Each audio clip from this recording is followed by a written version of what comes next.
하나님 말씀을 함께 보겠습니다. 출애굽기 25장 37절부터 40절 말씀이 되겠습니다. 우리 다 같이 한 목소리로 하나님 말씀을 읽겠습니다. 시작.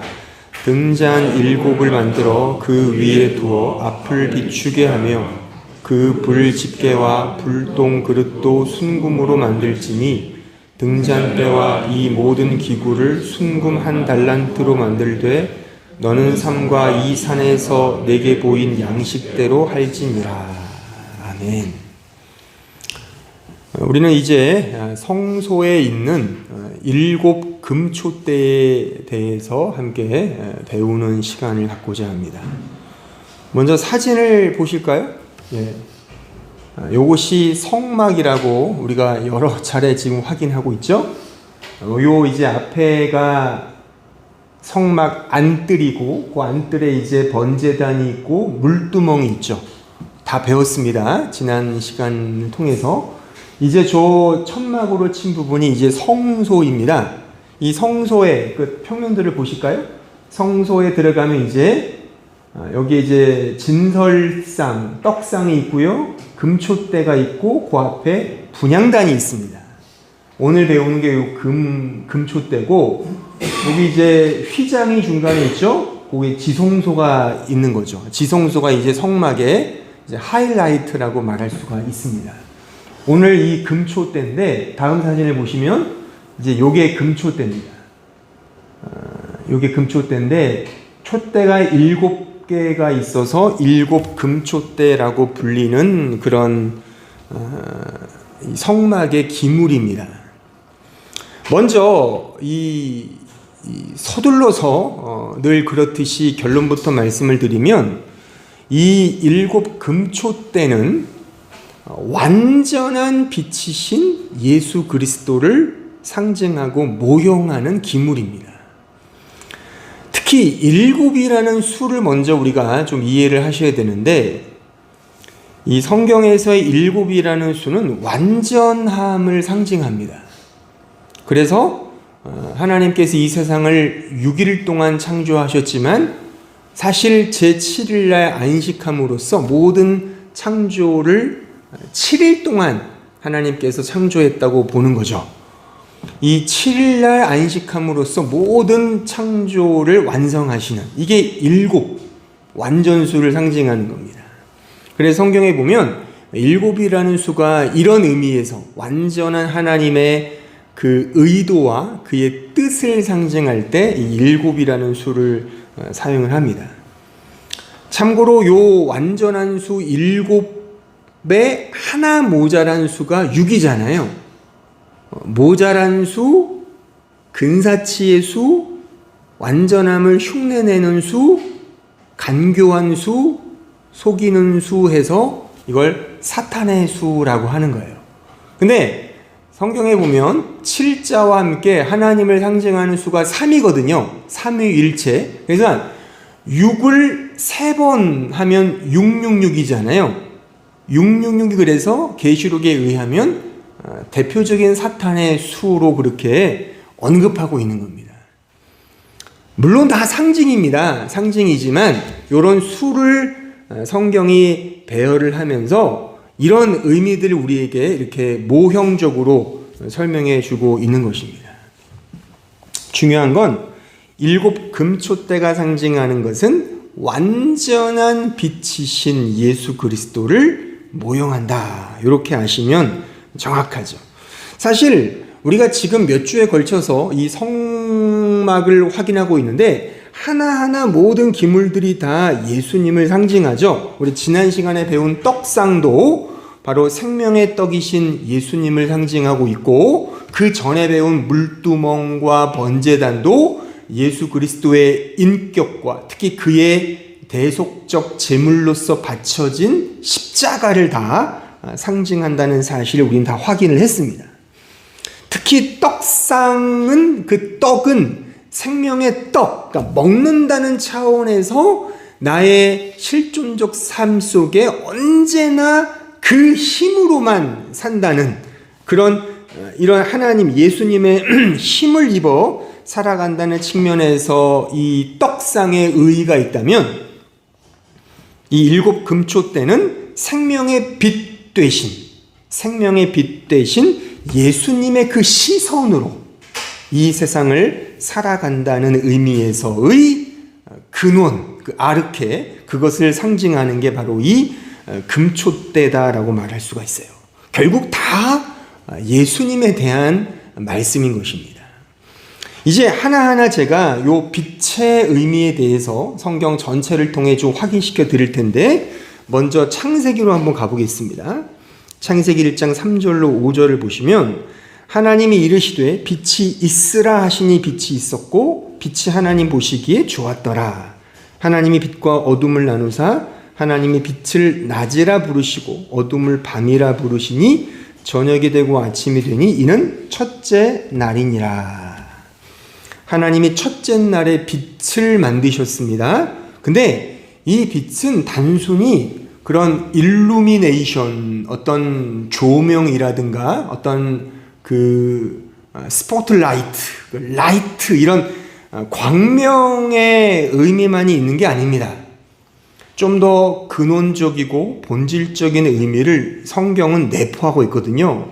그것을 요한복음이 이렇게 우리에게 주석해주고 있어요. 자, 요한복음 1장 1절 이하를 보시면 태초에 말씀이 계시니라. 이 말씀이 하나님과 함께 계셨으니 이 말씀은 곧 하나님이시니라. 그가 태초에 하나님과 함께 계셨고 만물이 그로 말미암아 지은 바 되었으니 지은 것이 하나도 그가 없이는 된 것이 없느니라.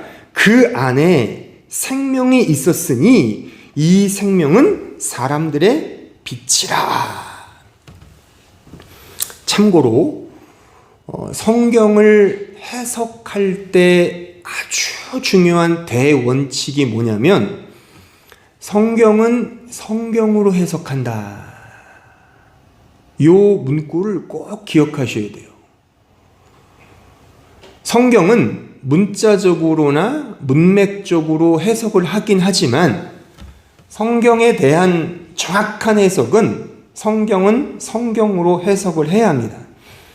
그러니까 구약을 전공한 신학자들이나 신약을 전공한 신학자들이 어줍지 않게 그냥 자신의 어떤 보편적인 상식이나 문학적 양식 비평, 이런 역사 비평을 통해 성경을 해석하고 주석을 다는데 바람직한 게 아닙니다. 성경은 철저히 성경으로 해석을 해야 되고 성경은 오직 예수님으로만 풀어야 됩니다. 왜요? 성경을 주신 목적이 예수님을 증거하기 위해 주셨기 때문이에요. 각설하고 따라서 이 창세기 1장의 이 빛의 창조는 동일한 성경인 사도 요한이 자신의 복음서에서 제시하고 있는 이 부분으로 분명히 보셔야 되는 거예요. 제가 여러 번 창세기를 설교하면서 창세기 창조 설교를 하면서 창조의 그 내용은 단지 우리에게 이렇게 내가 창조했다는 인포메이션을 주고자 하는 목적 정도가 아니라 그건 그냥 하나의 도구일 뿐이고 핵심은 지금 우리가 확인한 요한복음의 요 맥락, 즉 예수님을 설명하기 위한 창조 기사라 말입니다. 그래서 예수님 안에 생명이 있죠. 그 예수님으로 말미암아 세상이 만들어졌고 그 예수님 안에 생명의 근원이 있으며 그 생명이 뭐라 그래요? 요한복음 4장 1장 4절에 보면 사람들의 빛이다 이겁니다. 그러니까 빛이 뭐냐? 예수님 그 안에 그 생명의 근원 안에 있는 빛이라는 겁니다. 따라서 이 빛은 우리 존재와 생명과 가치와 삶 전체의 근원이다. 그 생명이 있는 신자는 그래서 그 빛을 따라 사는 자다라고 하는 사실을 우리는 이러한 성경의 이해를 통해 이해할 수가 있는 겁니다.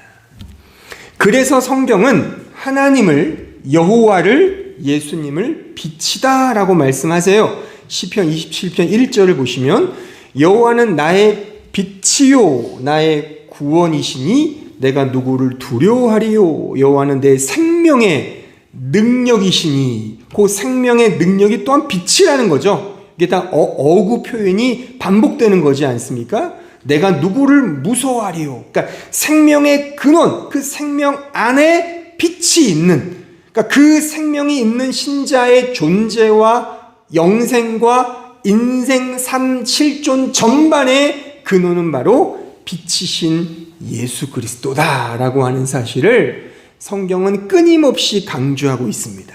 이것을 증거하는 게 성경이에요. 그러면 여기서 한 걸음 나아가서 그런데 이 빛과 이 생명의 근원 속에 담아있는 그 빛을 시간과 공간 속에 사는 우리 피조된 인간이 어떻게 이해하고 깨달을 수 있을까? 소위 말해 인식의 문제가, 깨달음의 문제가 여기서 파생이 될 수 있죠. 우리 인간은 시공에 매여 사는 존재 아닙니까? 그 한계가 명확하잖아요. 그런 우리가 사실 빛 그 자체를 파악하거나 진리 그 근원 자체를 이해하는 것은 어불성설입니다. 여기서 제가 여러 번, 제 전공 분야이기도 한데, 하나님의 맞추어 주시는 계시의 은혜가 발현되는 거예요. 즉, 그 맞추어 주시는 계시의 은혜를 가리켜 좀 어려운 말을 오늘 하나 쓰면 바로 변증법적 인식의 방법이다 이겁니다. 변증법적 인식의 방법. 그러니까 부정과 긍정의 이러한 이 모멘트를 통하여 하나의 진리로 가게 하는 이러한 인식의 방법을 성경은 이용하고 있다는 사실입니다.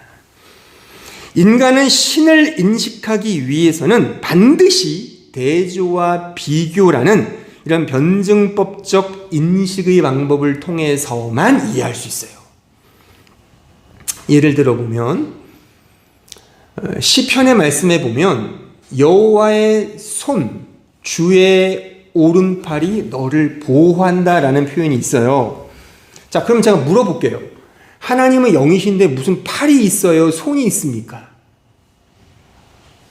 이것은 우리의 인식, 우리의 수준이 워낙에 하나님을 이해할 수 없으니까 우리의 수준에 맞춰서 하나님이 주신 계시의 인식 방법이라 그겁니다.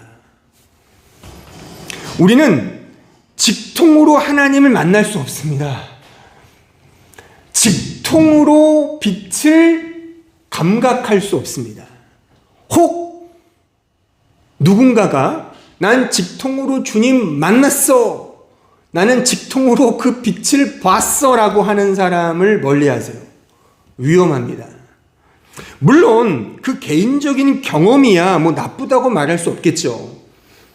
그러나 그 개인적인 경험조차도 성경 계시의 명확한 분명한 입장에 서 있어야 합니다. 유일한 계시는 성경 말씀밖에 없거든요. 다른 계시 없습니다. 다른 계시 없어요. 꿈에 나타난다 그거 다 개인의 경험이지, 이 정통 교회가, 보편 교회가 말하는 유일한 계시는 성경 책으로 활자화된 하나님 말씀밖에 없습니다. 근데 이 성경은 우리의 인식을 위해 변증법적 방식으로 우리에게 기록되어 주셨다는 사실입니다. 즉, 우리가 빛을 어떻게 이해합니까? 이해할 수가 없어요. 빛이 뭔지를.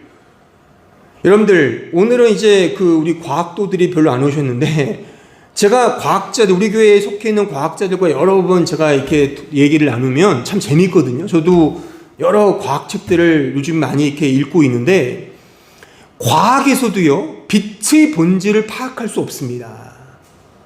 그 유명한 아인슈타인이 빛의 본질을 탐구하여 그 유명한 상대성 원리를 만들었지 않습니까? 근데 그가 말하는 빛의 본질도 다 수수께끼로 가려져 있어요. 온전하게 빛의 존재를 파악할 수가 없습니다. 빛이요, 1초에 초속 30만 킬로미터로 가거든요. 똑딱하는 사이에 지구를 7바퀴 반을 도는 거예요. 근데 보세요.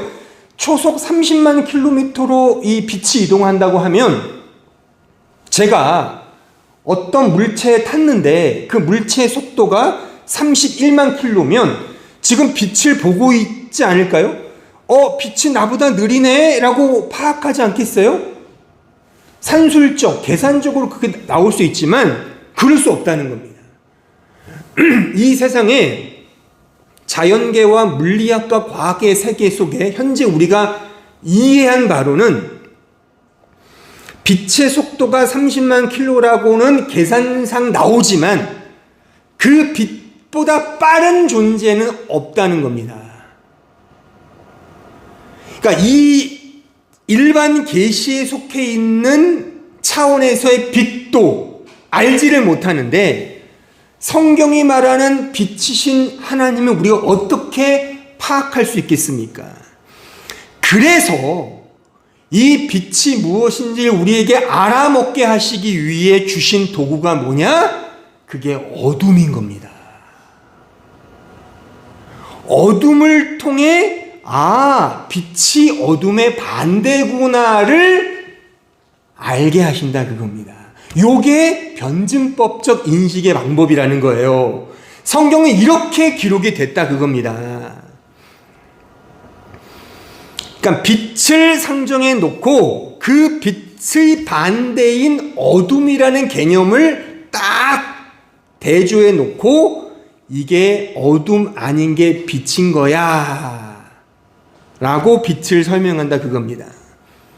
이렇게 보면 선을 설명하기 위해 그 선의 반대인 그 아우구스티누스가 말한 정의에 따르면 선의 결핍인 악을 동원하여 그 선을 설명하는 방식인 겁니다. 하나님의 은혜와 사랑을 설명하기 위해 뭐가 필요하겠어요? 그래서 죄가 필요한 겁니다. 우리가 하나님의 은혜를 어떻게 알아요? 하나님의 사랑이 이렇게 커. 그거 어떻게 알아요, 우리가 그 사랑을? 그 하나님의 크나큰 사랑과 은혜를 우리에게 쉽게 말해 알아먹게 하기 위하여 필연적으로 도구화된 게 죄라 그겁니다. 그래서 죄가 꼭 나쁜 게 아니라고 제가 속해 있는 우리 이 개혁주의 그런 우리 교부들이 그렇게 죄가 더한 곳에 은혜가 더한다라는 그런 말씀을 그 죄를 찬송하는 오 죄여라고 찬송하는 것까지 나온다 그겁니다. 천국을 설명하기 위해 뭐가 필요하겠습니까? 지옥이 필요한 겁니다. 위를 설명하기 위해 아래를 제시를 해야만 위가 뭔지를 알아먹지 않겠습니까? 요게 다 변증법적, 이 디알렉틱, 변증법적 인식의 구조인데 요렇게 성경이 우리의 인식에 맞춰서 제시된 거예요. 그 안에는 비유도 있고 대조도 있는 거죠. 예수님은 오직 비유가 아닌 말씀 안 하셨죠? 비유가 말하자면 변증법인 겁니다. 그 비유 자체가 본질은 아니잖아요. 저 본질을 우리는 알아볼 수가 없기 때문에 우리의 인식의 구조에 맞춰서 비유라는 천국은 마치 겨자씨와 같아, 천국은 마치 주인과 같아 이런 식의 약간 비본질적인 내용들을 들어서 저 본질을 설명한다 그겁니다. 근데 우리의 수준에 맞춰주셨기 때문에 우리가 요 하나님 보시기에는 현격히 부족한 것을 아는 것을 너 완전하게 알았다라고 여겨주신단 말입니다. 그거를. 이게 또한 로기조마이의 은혜겠죠. 그렇죠? 저 본질을 알 수가 없어요. 우리는요.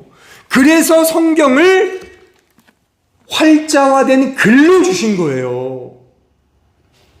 제가 최근에 이렇게 우리 교회에 온 젊은 친구들, 그 외국인 친구도 있어요.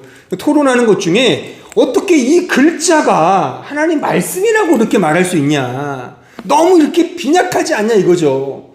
이게 맞춰주신 은혜라니까요.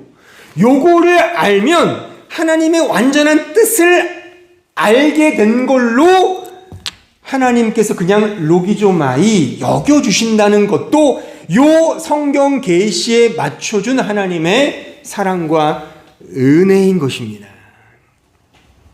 그래서 보세요. 천지를 창조하실 때, 특히 빛을 창조하실 때 어떤 배경 속에서 빛이 창조된 줄 아십니까? 여러분들이 한번 그냥 슬쩍 읽었을지 모르는, 자, 창세기 1장 1절로 2절을 보세요. 태초에 하나님이 천지를 창조하시니라. 그렇죠? 2절. 땅이 혼돈하고 공허하며 흑암이 깊음 위에 있고 하나님의 영은 수면 위에 운행하시니라. 이 부분도 제가 나중에 창세기 강의할 때 좀 더 자세히 설명해 드리겠지만 이 부분이 왕왕 논란이 많아요. 어떻게 창조가 되기 전에 이 땅이 혼돈하고 공허하며 흑암이 있냐? 불완전한 거 아니야? 어떻게 해석합니까? 지금 제가 설명한 변증법적으로 보면 정확하죠. 이것은 빛을 설명하기 위한 하나의 도구로 이 세상이 혼돈과 공허라는 이런 부정적인 용어를 써서 빛을 등장시킨단 말입니다. 그래서 인간 창조 이후에 인간이 타락을 하는 거예요. 타락이 좋다는 게 아닙니다. 분명히 죄지만 뭘 설명하기 위한, 성경은 뭔가를 우리에게 설명하기 위한 구실로 주신 거잖아요. 뭐예요? 예수님의 대속적 죽음과 그의 은혜, 사랑의 십자가를 설명하기 위해 주신 책이지 않습니까? 계시지 않습니까? 그래 성경은 구원을 설명할 때마다 어둠에서 빛으로, 나눔에서 하나로, 분리해서 연합으로 가는 그런 동선으로 끊임없이 설명을 하죠. 자, 골로새서 1장 13절 이하를 보세요. 그가 우리를 흑암의 권세에서 건져내사 그의 사랑의 아들의 나라로 옮기셨으니, 보세요.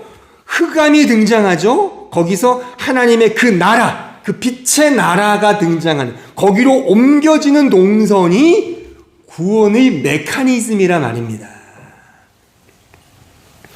에베소서 2장 14절을 보세요. 그는 우리의 화평이신지라 둘로, 원래 둘이었어요. 시작은 둘로 하나를 되게, 하나가 되는 그런 동선. 원수된, 둘은 원수거든요. 그 중간에 막힌 담을 예수의 육체로 허시고 법조문으로 된 계명의 율법을 폐하셨으니 이는 이 둘로 자기 안에서 한 세 사람, 예수를 머리로 한 하나의 몸으로, 그게 화평이거든요. 화평이 되게 하시고 또 십자가로 이 둘을 한 몸으로 하나님과 화목하게 하려 하심이라.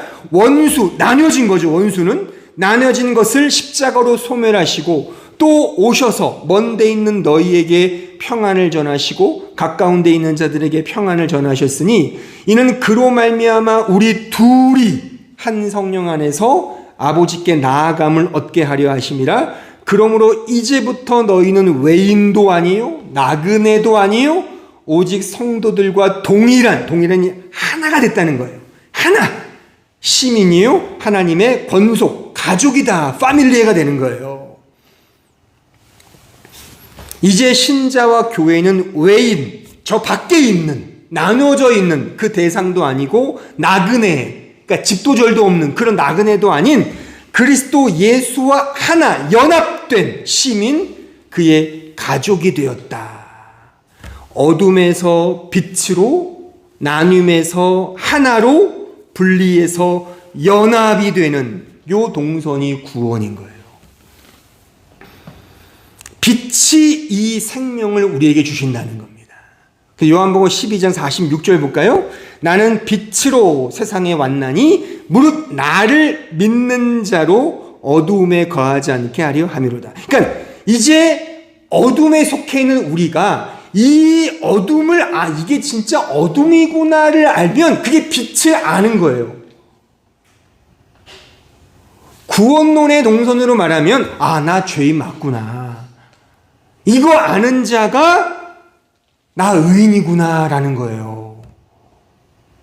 그러니까 나는 거룩한 사람이야가 아니라 성경의 동선은 나는 거룩한 자가 아니에요. 나는 정말 개쓰레기 맞아요.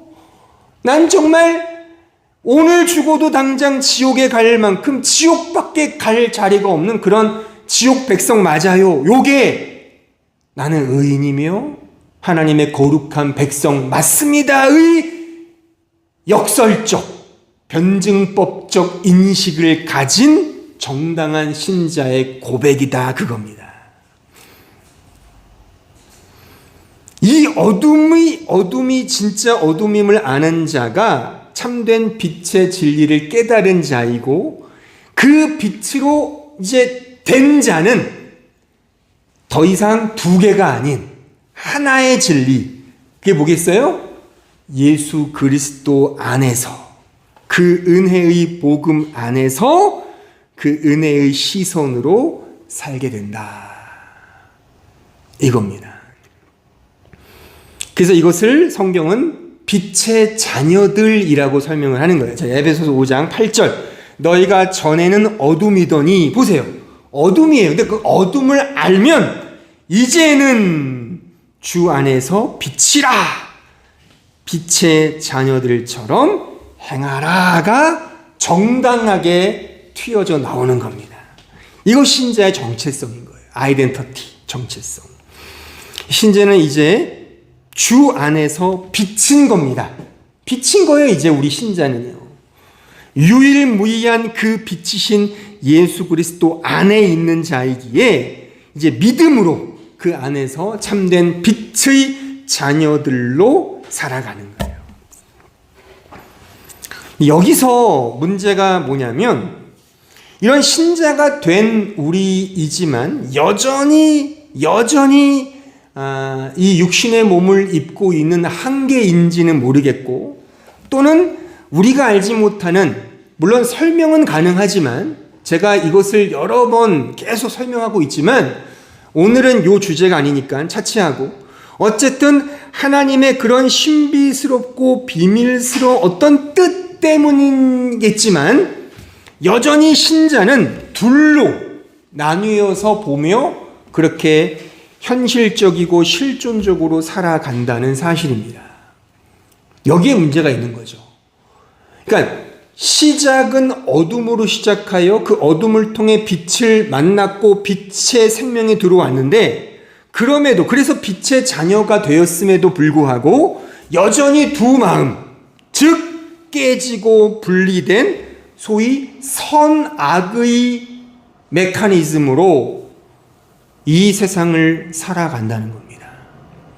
믿음의 시선이 아닌 하나로 모아진 예수 그리스도를 믿는 그 믿음의 시선이 아닌 선악의 구조로 이 세상을 살아간다는 사실입니다. 선악의 구조가 가장 명확하게, 가장 적합하게 드러나는 현장이 어디죠? 윤리와 도덕이죠. 윤리와 도덕은 철저히 선악입니다. 좋음과 나쁨, 옳음과 그름, 선과 악이죠. 어떤 행동이 착한 행동, 어떤 행동이 그른 행동이 윤리와 도덕의 영역에서는 명확해요. 그러니까 현대 교인들이 성경을 이렇게 선악의 구조, 나뉘어진 구조, 윤리와 도덕의 수준에서 성경을 이해하고 그렇게 믿음 생활을 하고 있는 현실인 겁니다. 전 이것을 율법이라는 어떤 개념으로 다 집어넣고 지금 이것을 제가 깨부수고 있는 겁니다. 율법과 복음의 시리즈가 여기에 의의가 있는 거예요. 여전히 둘로 보고 있는 선악의 구조, 윤리와 도덕의 차원에서 두 양상으로 살아가고 있는 오늘날 우리, 저도 마찬가지예요. 우리의 실존을 제가 지금 깨고 있는 겁니다. 매 주일을. 인간은 자신의 선악 구조에 따라 하나님마저도 자신의 구미에 맞는 개념으로 탈바꿈해서 믿고 섬기죠. 내가 믿고 싶은 신을 만들어내는 겁니다. 좋고 나쁘고 옳고 그르고 좌파 우파 자유주의 공산주의 빛과 어둠 선한 신 악한 신 하나님과 사탄 등 이렇게 둘로 나눠서 봐요. 또 이게 편해요. 편하죠. 상대방을 적으로 규정하면 나는 당연히 선이 되지 않습니까? 이런 구도. 쟤는 나쁜 애야. 그런 말 속에 나는 괜찮은 사람이야가 전제되지 않습니까? 이런 구조. 이런 구조로 언제나 모든 걸 보는 거예요. 그러니까 상대방을 악마화하고 교묘하게 자신은 천사화하는 거죠. 이것이 신앙생활에 들어오면 믿음이 좋은 사람은 선한 사람이 되는 거고 믿음이 부족한 사람은 악한 사람이 되는 거예요. 성경 어디에도 그런 거 없습니다. 심지어 이런 이해 속에서 구약의 하나님은 율법의 몽둥이와 채찍으로 인간을 가혹하게 심판하는 악덕 폭군으로 그려내고 있고 신약의 하나님 예수님은 우리를 위해 십자가를 지신 사랑과 은혜가 많으신 분으로 이해하죠. 그래서 구약과 신약을 나눠서 이해하는 거예요. 철저히 이원론적 사고입니다. 이 이원론적 사고가 선악과를 입에 문 인간의 운명론적인 사고 구조입니다. 이런 선과 악의 이원론적 구조로 기독교를 보면 율법을 잘 지키면 하나님에게 복받고 율법을 지키지 않으면 벌받는다고 그렇게 이해하는 거예요. 그러니까 상을 받고 벌을 받는다는 극단적인 말을 쓰지 않더라도 이런 메커니즘인 거예요. 언제나 이게 선악과를 따먹은 인간의 본성입니다. 그래서 여야가 있는 거예요. 여전히 지금도 적과 악군이 있는 거예요. 여전히 어떤 나라는 선한 나라고 어떤 나라는 저 악한 나라라고 규정하는 거예요. 그런 거 있습니까? 외교 관련된 뉴스만 보더라도 다 자기 이해를 위해 외교수를 펼치지. 일전에 우리나라도 대통령을 뽑았잖아요. 대통령들이 말하는 그 외교 전술이 뭐예요? 철저히 자국 이익. 이해는 되는데 성경의 사랑은 아닙니다. 다 자본주의 논리죠. 착하게 살면 복받고 악하게 살면 벌받는다. 이렇게 이해하는 이렇게 선악의 이원론적 구조로 보니까 성경에 등장하는 빛의 자녀들로서 행하라. 그러니까 선행과 착한 행실을 이런 선악의 이중적 이원론적 구조로 우리는 이해하는 거죠. 기독교 아닙니다. 성경이 그렇게 말하지 않아요. 성경은 도덕과 윤리로 규정된 게 없어요. 성경의 말씀은 오직 하나, 예수님이에요. 예수님. 예수님의 은혜의 복음. 자, 이 말씀을 어떻게 이해하실 겁니까? 자, 마태복음 5장 14절 이하를 보세요. 너희는 세상의 빛이라 산 위에 있는 동네가 숨겨지지 못할 것이요 사람이 등불을 켜서 말 아래에 두지 아니하고 등경 위에 두나니 이러므로 집 안 모든 사람에게 비치느니라. 이같이 너희 빛이 사람 앞에 비치게 하여 그들로 너희 착한 행실, 이게 빛이거든요. 착한 행실과 빛이 동의어인데 이 구조상 이 빛을 드러내라. 착한 행실을 보고 하늘에 계신 너희 아버지께 영광을 돌리게 하라. 거의 10이면 9은 이 말씀을 어떻게 해석하고 이해하냐면 그래, 착하게 살아야 돼. 윤리와 도덕에 있어서 좀 뭔가 좀 베풀고 자선 냄비 좀 많이 돈도 딱 찔러 넣고 좀 밥도 좀 퍼주고 뭐 이런 식의 어떤 정말 도덕과 윤리에서 말하는 이런 착한 행실로 이 말씀을 푸는데 여기에 착한 행실, 이게 빛이죠. 그러니까 빛의 설명인 거예요.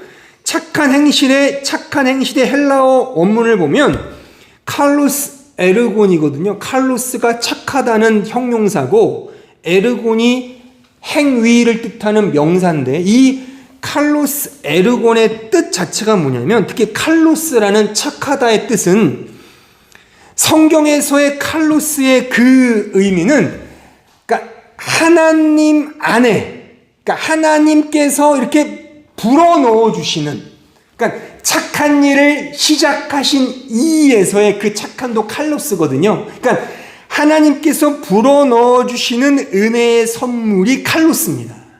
그러니까 인간을 처음 만들어 놓으시고 그 진흙덩어리 코에 생기, 이 루하흐를 불어넣으시는, 이게 착한 거라 그겁니다. 그래서 구약의 언어로 토부가 칼로스예요. 토부, 좋다. 하나님 만들어 놓으시고 토부, 좋다. 칼로스, 좋다, 이겁니다. 이게 성경이 말하는 착하다 그거예요. 그러니까 하나님을 떠나서 착함은 없는 겁니다.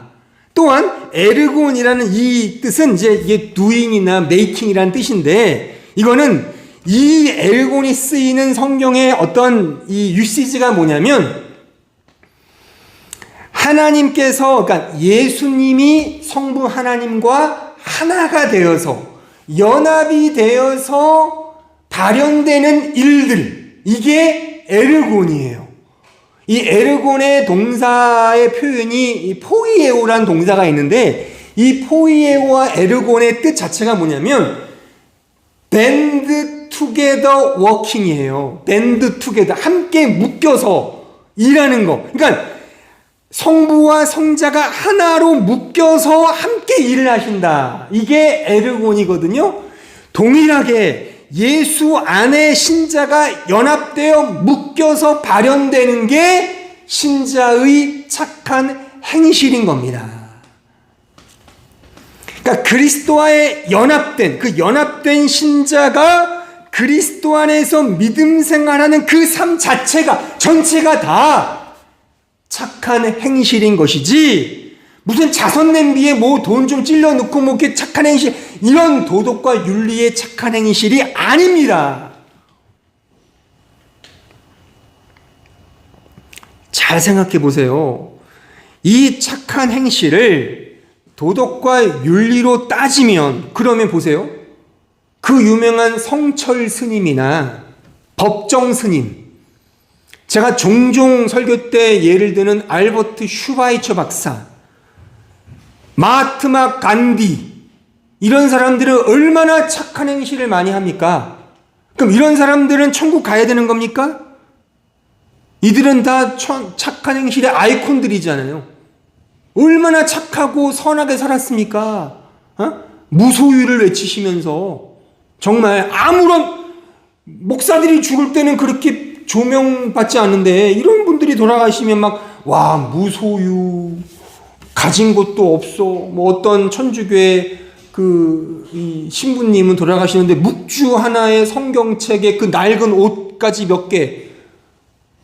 이 개신교 목사들은 다 그냥 개그릇만 잘잘 흘려서 그냥 다 이렇게 비난만 받죠. 그러면 이게 도대체 착한 행실, 그분들은 정말 착한 행실이잖아요. 성경은 제가 냉정히 말하면 이런 분들, 좀 죄송하지만 이런 분들의 착한 행실이 죄야 그겁니다. 그게 오히려 다윗이 자신의 정욕에 넘어져서 유부녀를 겁탈하고 임신까지 시키고 심지어 그녀의 남편을 살인 교사를 하죠. 이게 하나님이 보시기에는 선하다 그겁니다. 사도 바울이 초대교회 때 신실히 신앙생활했던 수많은 기독교인들을 박해하여 죽였습니다. 그 가운데 그 유명한 스데반 집사님도 포함됐다고 보죠. 그러면 사도 바울은 지옥 가야죠. 이 아주 엄청난 악행을 범했지 않습니까?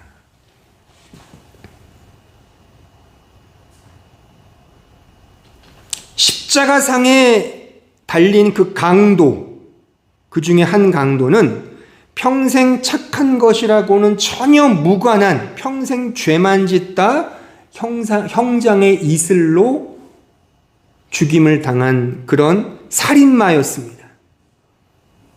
도대체 착한 행실이 이 강도에게 있었습니까? 근데 하나님께서 내가 너와 함께 낙원에 갈 거야 라고 말씀한단 말입니다.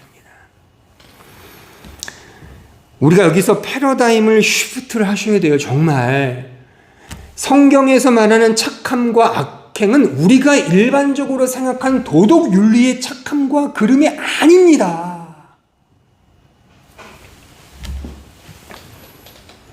마태복음 15장 16, 지금 읽었던 착한 행실은 이원론적 사고의 틀로 보면 성경에서 풀리지 않는 이야기들과 내러티브가 너무나 많아요. 구약에 보면 가나안 땅을 점령할 때 주께서 이스라엘 백성들에게 명령하세요. 거기 들어가거든 남녀노소 불문하고 다 싸그리 죽여라. 악이죠, 이건 악이죠. 근데 성경은 그것을 선이라고 말한단 말이에요. 잘 알아들으십시오. 성경에 보면 이런 삼류막장이 없어요. 시아버지가 며느리와 불륜하여 아들을 낳죠. 그 아들이 예수님의 족보에 등재됩니다. 이런 삼류막장, 아니 개막장이죠. 이 개막장 같은 내러티브를 성경은 선하다 그런단 말입니다. 심지어 하나님이 거짓말도 시키시죠. 사무엘에게 너 거짓말해? 거짓말은 나쁜 거잖아요. 요셉은 자신의 형들에게 팔렸습니다. 악한 거죠. 근데 그것을 성경은 선이다라고 말한단 말입니다. 도대체 성경이 말하는 선과 악이 뭡니까? 여러분들이 양심 속에서 판단하는 그런 선과 악 아닙니다. 제가 그 선과 악의 정의를 내려드릴게요. 이거를 꼭 명심하세요. 명심하세요. 하나님은 선만 행하십니다. 하나님이 뜻을 정하여 행하시는 그의 기쁘신 뜻, 유도키아라 하는데 그의 기쁘신 뜻, 그 모든 게 선입니다. 우리가 우리의 생각으로 이건 아니잖아요. 그렇게 생각하는 게 죄인 겁니다. 그래서 주께서 사도행전 10장에 보면 하나님께서, 그러니까 주께서 베드로에게 저 이방인들에게 전도를 해라. 그럴 때 그 전에 이런 환상을 보여주시죠. 부정한 것들을 보여주시면서 먹어라. 그때 베드로가 배운 게 있거든요. 그는 구약 성경을 알았으니까. 아니 하나님, 이거는 부정한 것들인데 어떻게 먹어요? 당신께서 말씀하신 거잖아요. 부정한 음식이라고요. 그때 주께서 정답을 말씀하시죠. 야, 내가 깨끗하다 한 걸 왜 너가 부정하다 하냐? 이게 정답이에요. 하나님의 뜻입니다. 하나님이 정하신 뜻은 그 자체가 선인 겁니다. 여기서 이 뜻에 따라 살지 않고 자꾸만 내 양심과 도덕 윤리 운운하면서 이건 아니잖아요 라고 선악으로 달라드는 게 그게 죄인 거예요.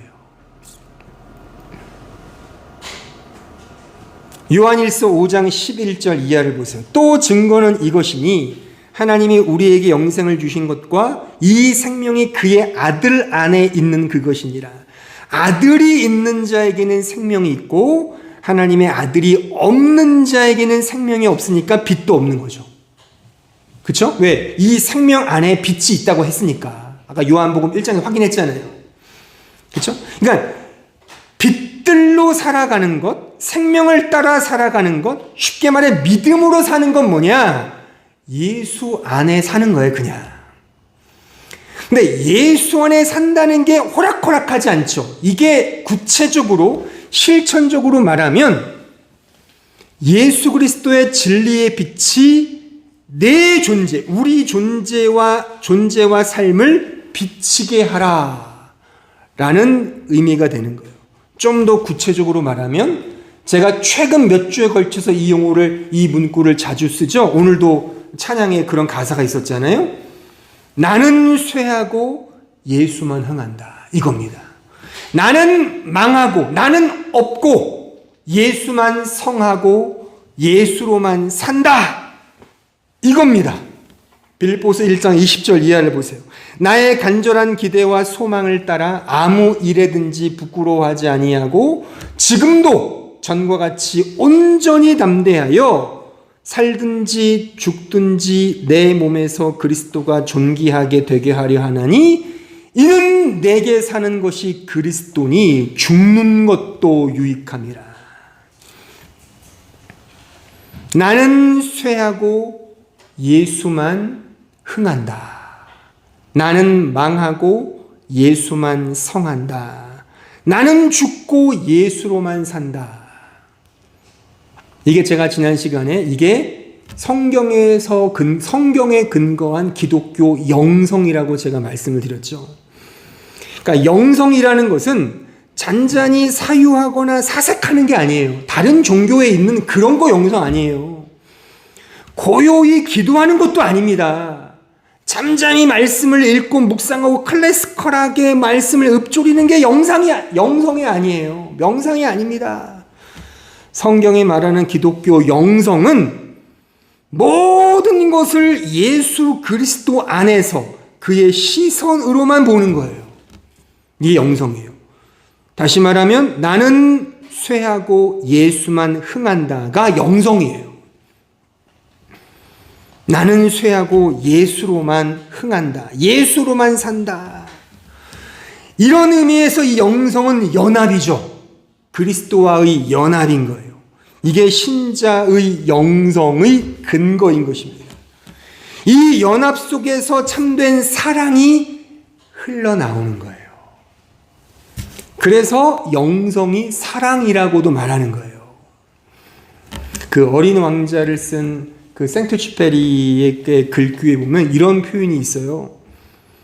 사랑은 서로 마주보는 것이 아니라 함께 같은 방향을 바라보는 것이다. 아주 쌈쌈하죠?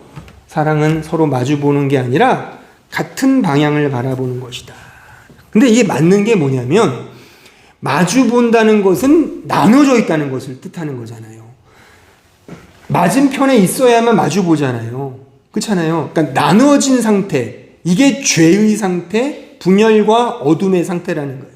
그게 아니라 함께 묶이면 한 눈으로 하나의 방향을 보잖아요. 이게 연합, 이게 영성, 그러니까 예수 안에 내가 죽는 거죠. 내가 죽고 예수로만 살 때 그 눈을 가지고 사는 거예요. 이게 기독교의 영성이며 주님을 닮아가는 참된 제자의 과정인 것입니다. 주님을 사랑하며 산다, 그리스도와 연합되며 산다는 것은 바로 이 빛 안으로 들어와 예수와 하나로 연합되어 거기서 흘러나오는 삶, 이게 빛들의 자녀들처럼 행하라의 본질적 말씀인 것입니다. 오늘 설교의 결론을 제가 써 내려가면서 좀 이런 무지막지한 질문을 제가 던지면서 맞추려고 합니다. 즉, 지금 여러분들은 무엇을 보시며 살고 있습니까? 이 질문. 여러분들은 지금 뭘 보고 계세요? 어떻게 사십니까? 그 빛, 그 진리, 그 예수, 그 사랑 안에서 보고 듣고 살고 있으십니까? 즉 나는 그 안에서 쇠하고 나는 망하고 예수만 흥한다는 이 절체절명의 이 문구 앞에 우리는 과연 어떻게 믿음 생활을 하고 있느냐 그겁니다. 사실 두 마음, 두 시선, 선과 악의 이원론적 구조로 살고 있지는 않습니까? 사실 그래서 우리는 매 주마다 설교를 듣고 말씀을 대할 때마다 괴로워하셔야 되고 아파하셔야 합니다. 절망과 낙담에 휩싸이셔야 합니다. 왜요? 분명하잖아요. 나는 쇠하고가 쉽습니까? 솔직하게. 다 우리는 잘 먹고 잘 살기 위해 신앙을 동원하고 이 세상을 살아가는 자 아닙니까? 그러니까 이런저런 화장기를 버리고 솔직해집시다. 저도 그렇고 우리 모두도 다 나는 쇠하고가 싫어요. 그래서 경력을 쌓고 그렇게 열심히 준비하며 정말 아등바등 사는 거 아닙니까?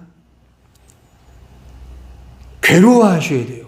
근데 그 괴로워하심 속에 예수가 흥하는 양상이에요. 그게 잘 믿고 있는 겁니다. 예수로 흥한다는 건 클래시컬한 음악을 들으면서 커피 한 잔 쫙 마시면서 고상한 취미 활동으로 종교 활동하는 그게 아니에요. 정말 내가 쇠하고 망하는 겁니다. 그 쇠하고 망함 속에 괴롭고 속이 뒤집히는 상황에 직면하는 겁니다. 이거 예수 믿는 건 맞아? 그런 역겨움이 우리의 육체 속에서 격발되어야 하는 것입니다. 그게 바로 나는 쇠하고 예수로만 산다. 그 영성을 따라 사는 것이고 그것이 주님을 닮아가는 제자의 삶이며 이것이 바로 칼로스 에르곤 빛의 자녀들처럼 착한 행실로 살아가는 참된 신자의 자태이며 면모인 것입니다. 여러분들은 어떠십니까?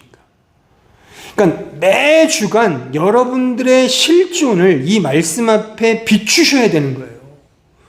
나는 잘 믿고 있다고 이렇게 너스레를 떨거나 나는 정말 주님을 향해 뭔가를 하고 있어가 아니라 오히려 그 반대로 죄인됨으로 폭로될 때 더 아프죠. 그 아픈 게 맞다는 겁니다. 그렇게 아프고 뒤집히고 괴롭고 낙담하는 그 상황 속에서 예수가 성해가는 거예요. 나는 죽고. 실제적으로 그렇잖아요. 실질적으로. 이런 과정 속에서 거기서 자연스럽게 격발되는 양상이 칼로스 에르곤 착한 행실이며 이게 거룩입니다. 다른 게 거룩이 아니에요. 다른 게 주님을 닮아가는 게 아니라 어둠 속을 헤매는 거예요. 그래서 그 청교도 책에 이런 책이 있어요. 그 토마스 굿윈이 쓴 책 중에 어둠 속을 걷는 빛의 자녀들 일독해 보세요. 어둠 속을 걷는 거예요. 그게 빛의 자녀라니까요. 내가 그냥 태양처럼 우리는 태양이 아니잖아요. 태양은 하나님만이에요. 우리는 내 스스로가 빛을 드러내는 발광체가 아니죠. 반사체에 불과하잖아요. 발광체는 태양밖에 없어요. 태양계 안에서는. 달이나 지구나 다른 큰 목성 이런 것도 다 그냥 하나의 이 덩어리일 뿐이지 빛을 드러내는 발광체는 태양밖에 없어요. 그러니까 내가 빛이 되는 게 아니에요. 빛으로 내가 그렇게 어떻게 드러내요? 늘 드러내는 게 죄밖에 없는데요. 근데 예수와 연합되어 있으면 그 연합 안에서 내가 깨지고 내가 죽고 내가 이렇게 막 어렵게 낙담하고 절망하고 이렇게 끌려가는 주님의 그 어거하심 속에서 자연스럽게 칼로스 에르곤 착한 일을 시작하신 하나님의 그 착한 행실의 빛이 우리 안에서 이렇게 하나하나 드러나게 되는 거예요. 이게 바로 칼로스 에르곤 착한 행실이다 그겁니다. 저는 우리 모두가 조금 힘들고 어렵지만 이 어둠 속을 걷는 빛의 자녀들이 되었으면 좋겠어요. 이 어둠 속을 걷는 빛의 자녀됨을 깨닫게 하시기 위해 주어진 구약의 기물이 오늘 아까 확인한 저 7 금초대인 거예요. 제가 상상하는 게 아니라 구약 성도들은 저 금초대에서 환하게 비치는 그 빛을 보면서 오 여호와여 나를 비춰주소서, 여호와는 나의 빛이십니다 라고 고백을 했을 거예요. 분명히 우리는 이제 그 빛이 명확히 있잖아요. 예수, 예수 안에 내가 있죠. 그럼 나를 주님 더 많이 죽여주세요. 그러니까 살려고 믿는 게 아니에요. 예수 믿는 거는 어떤 의미에서 나를 주님 죽여주세요 라고 여기 와서 말씀을 듣는 거예요.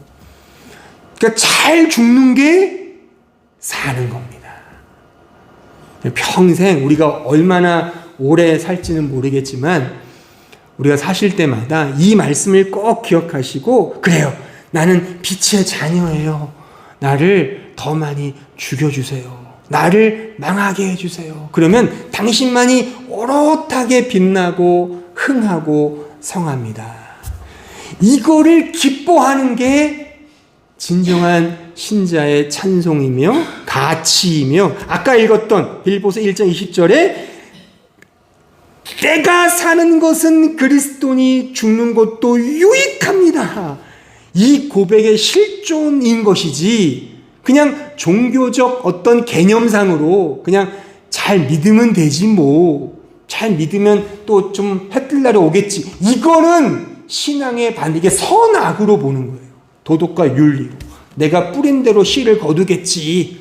열심히 하면 뭐 하늘도 무심하지 않고 뭐 도와준다고 했잖아. 그런 거 성경에 없습니다.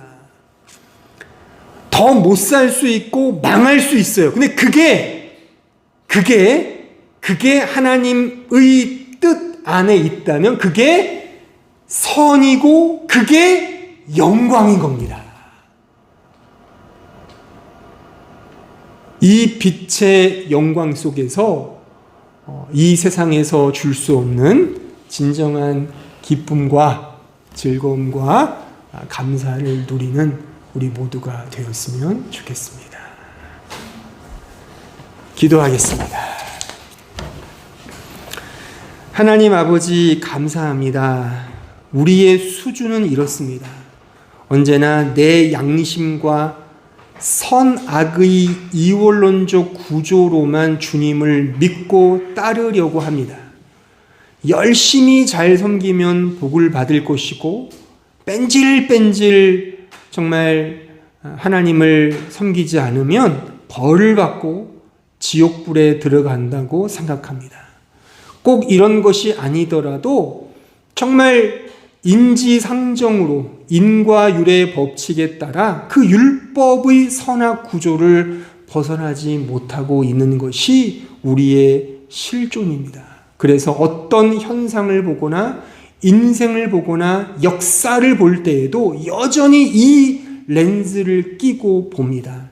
하나님의 그 장엄하신 구원의 계획과 섭리를 뒤로한 채 이 세상에서 보편적으로 성공하고 잘되고 뭔가 남들보다 탁월한 어떤 인생을 살 때 하나님이 복 주시고 함께 하신다고 생각하고 그렇지 않고 세상에서 빌빌거리고 가난하고 정말 없이 살면 망하고 정말 하나님이 함께하지 않는다고 그렇게 우리 스스로가 자주 섞인 생각으로 늘 패배의식에 쩔어 살고 있는 것이 우리의 현실입니다. 하나님, 이러한 패러다임에서 벗어나 이제 하나의 빛, 하나의 진리, 예수 그리스도 안에서 모든 것을 보게 하옵소서.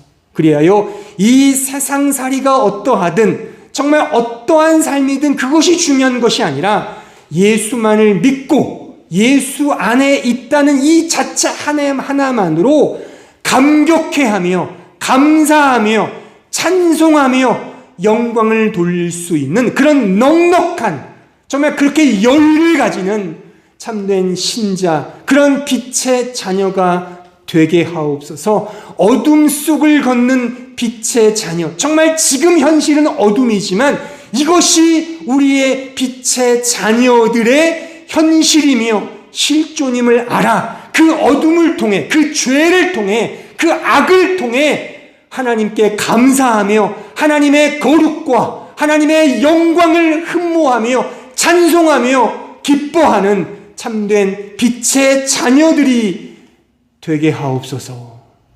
예수님의 이름으로 기도하옵나이다. 아멘.